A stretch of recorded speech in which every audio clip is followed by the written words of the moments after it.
नमस्कार बच्चों, देखते हैं चैप्टर नंबर 6 में हम लोगों ने सहकारी मंडली देखी, जॉइंट स्टॉक कंपनी के बारे में देखा।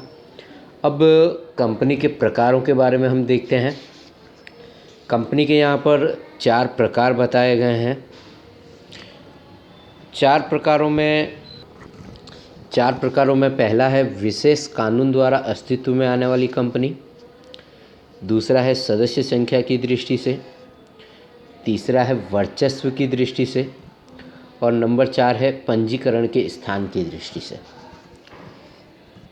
नंबर 1 में विशेष कानून के द्वारा अस्तित्व में आने वाली कंपनियां हैं। दूसरी है सदस्य संख्या की दृष्टि से, उसके अंदर 3 प्रकार बताए हैं। पहला है सार्वजनिक कंपनी, जिसके अंदर 3 प्रकार हैं। अंश पूंजी से सीमित दायित्व वाली कंपनी। नंबर 2 है गारंटी से सीमित दायित्व वाली कंपनी। नंबर 3 है असीमित दायित्व वाली कंपनी। उसी तरह से निजी कंपनी के भी 3 प्रकार हैं। अंश पूंजी से सीमित दायित्व वाली कंपनी, गारंटी से सीमित दायित्व वाली कंपनी, असीमित दायित्व वाली कंपनी, और नंबर 3 है एक व्यक्ति की कंपनी। वर्चस्व की दृष्टि से भी 3 इसके प्रकार बताए गए हैं। सरकारी कंपनी, शासक कंपनी, गौण कंपनी। और पंजीकरण के स्थान की दृष्टि से भी 2 प्रकार हैं, एक भारतीय कंपनी तो दूसरी विदेशी कंपनी। पहला हम लोग देखते हैं कि विशेष कानून द्वारा अस्तित्व में आने वाली कंपनी संसद या विधानसभा में विशेष कानूनों द्वारा अस्तित्व में आती है। उदाहरण के तौर पर reserve bank of India, life insurance corporation of India यानी आरबीआई और एलआईसी 2 ऐसी कंपनियां हैं जो विशेष कानून यानी इनके लिए जो कानून बनाए गए हैं वो कानून कहाँ के हैं, संसद में बनाए गए कानून हैं और उनके द्वारा ही इनका क्या किया गया है, स्थापना की गई है। इसीलिए इन्हें विशेष कानून द्वारा अस्तित्व में आने वाली कंपनियां कहते हैं। नंबर 2 देखते हैं सदस्य संख्या की दृष्टि से। यहाँ पर हमने सदस्य संख्या की दृष्टि से हमको 3 प्रकार देखना है। पहला है कि सार्वजनिक कंपनी यानी पब्लिक कंपनी। कंपनी अधिनियम के अनुसार जो कंपनी निजी कंपनी नहीं है वह सार्वजनिक कंपनी। निजी कंपनी का मतलब होता है कि किसी एक व्यक्ति की प्राइवेट संपत्ति, उसे हम लोग क्या कहते हैं, निजी कंपनी कहते हैं। परंतु यहाँ पर हर एक व्यक्ति के लिए, हर एक धर्म जाति के लोगों के लिए अगर किसी कंपनी की स्थापना होती है तो उसे हम सार्वजनिक कंपनी कहते हैं, जिसमें कम से कम 7 सदस्य आवश्यक हैं। अधिकतम संख्या पर कोई नियंत्रण नहीं है। यह कंपनी उसके अंश तथा डिबेंचर खरीदने के लिए सार्वजनिक जनता को आमंत्रण दे सकती है। अंश के हस्तांतरण पर कोई नियंत्रण नहीं है। सदस्यों के दायित्व के आधार पर सार्वजनिक कंपनी के 3 प्रकार हैं। यानी वह सार्वजनिक कंपनी है जिसमें कम से कम 7 सदस्य की आवश्यक होती है। यानी सार्वजनिक कंपनी के अंदर कंपनी का संचालन करने के लिए 7 सदस्यों की आवश्यक होती है। अधिकतम संख्या कम से कम 7 और अधिकतम संख्या यानी ज़्यादा से ज़्यादा कितने मेंबर होने चाहिए उस पर कोई नियंत्रण नहीं है। यह कंपनी उसके अंश तथा डिबेंचर खरीदने के लिए सार्वजनिक जनता को आमंत्रण दे सकती है। अंश के हस्तांतरण पर कोई नियंत्रण नहीं होता, यानी अंशों का अगर ट्रांसफ़र करना हो तो उसके ऊपर कोई नियंत्रण होता नहीं है। सदस्यों के दायित्व के आधार पर सार्वजनिक कंपनी के 3 प्रकार बताए गए हैं। पहला है अंश पूंजी से सीमित दायित्व वाली कंपनी। कंपनी के सदस्यों का दायित्व उनके द्वारा क्रय किए गए कंपनी के अंशों के प्रत्यक्ष मूल्य तक ही सीमित रहता है। इस कंपनी को अपने नाम के अंत में लिमिटेड शब्द लिखना पड़ता है। यानी कंपनी के सदस्यों का दायित्व जो होता है उनके द्वारा क्रय किए गए क्रय यानी खरीदे गए कंपनी के अंशों के प्रत्यक्ष मूल्य तक ही इसमें, यानी अंशों के कंपनी जब तक जो अंशधारी है, जब तक कंपनी का अंश खरीद कर रखा है तब तक उसका अधिकार, कंपनी पर उसका अधिकार है। जैसे ही वह अंश बेच देता है वैसे ही कंपनी के अधिकारों से वह मुक्त हो जाता है और ऐसी कंपनी अपने नाम के अंत में लिमिटेड शब्द का उपयोग कर सकती है। उससे उसके लिए केंद्र सरकार से क्या लेनी पड़ती है, मंजूरी लेनी पड़ती है। तो केंद्र सरकार मंजूरी देती है तभी क्या होता है, लिमिटेड शब्द लिखा जाता है। नंबर 2 है गारंटी से सीमित दायित्व वाली कंपनी। कंपनी के सदस्यों का दायित्व उनके द्वारा दी गई गारंटी की रकम तक ही सीमित होती। गारंटी की रकम यानी कंपनी के द्वारा जो गारंटी दी जाती है उतनी रकम तक ही उनकी का दायित्व जो होता है वो सीमित होता है। कंपनी के विसर्जन होने की परिस्थिति में सदस्य को दी गई गारंटी की रकम का भुगतान करना पड़ता है। नंबर 3 है असीमित दायित्व वाली कंपनी। इस प्रकार की कंपनी के सदस्यों का दायित्व असीमित होता है।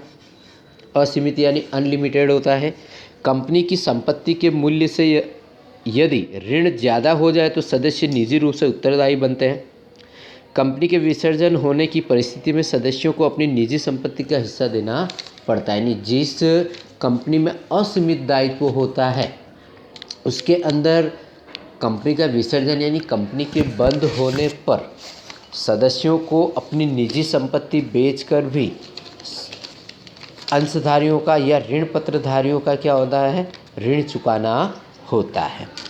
अगर वो ऋण चुकाने में सक्षम नहीं है तो उनकी निजी संपत्ति यानी उनकी प्राइवेट संपत्ति को भी बेचा जा सकता है। इसके बाद है निजी कंपनी। निजी यानी प्राइवेट कंपनी। निजी कंपनी अर्थात ऐसी कंपनी कि जिसके सदस्यों की संख्या कम से कम 2 और अधिक से अधिक 200 तक सीमित होती है, जबकि सार्वजनिक कंपनी में कम से कम 7 और ज़्यादा से ज़्यादा की कोई संख्या होती नहीं, यानी कोई लिमिटेशन होता नहीं है। जबकि निजी प्राइवेट कंपनी में कम से कम 2 और ज़्यादा से ज़्यादा 200 तक सीमित हो सकते हैं। निजी कंपनी के अंश के स्थानांतरण यानी ट्रांसफ़र पर नियंत्रण होता है। निजी कंपनी के जो भी अंश एक से दूसरे व्यक्ति पर जब ट्रांसफ़र किया जाता है तो उन पर कंपनी का नियंत्रण होता है। सीमित दायित्व वाली निजी कंपनी को अपने नाम के अंत में प्राइवेट लिमिटेड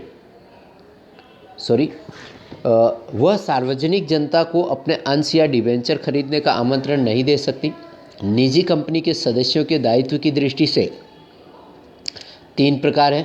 पहला कि सीमित दायित्व वाली कंपनी, यहाँ सदस्यों का दायित्व उनके द्वारा क्रय किए गए अंशों के प्रत्यक्ष कीमत तक ही सीमित होता है। यानी कहने का मतलब ये है कि सदस्यों के द्वारा यानी अंशधारियों के द्वारा जब तक अंशों को खरीदा गया है तब तक उनका कंपनी के प्रति दायित्व बनता है। जैसे ही उन्हें वे अंश बेच देते हैं वैसे ही उनका दायित्व समाप्त हो जाता है। इसके बाद है कि ऐसी निजी कंपनी अपने नाम के पीछे प्राइवेट लिमिटेड शब्द का उपयोग कर सकती है।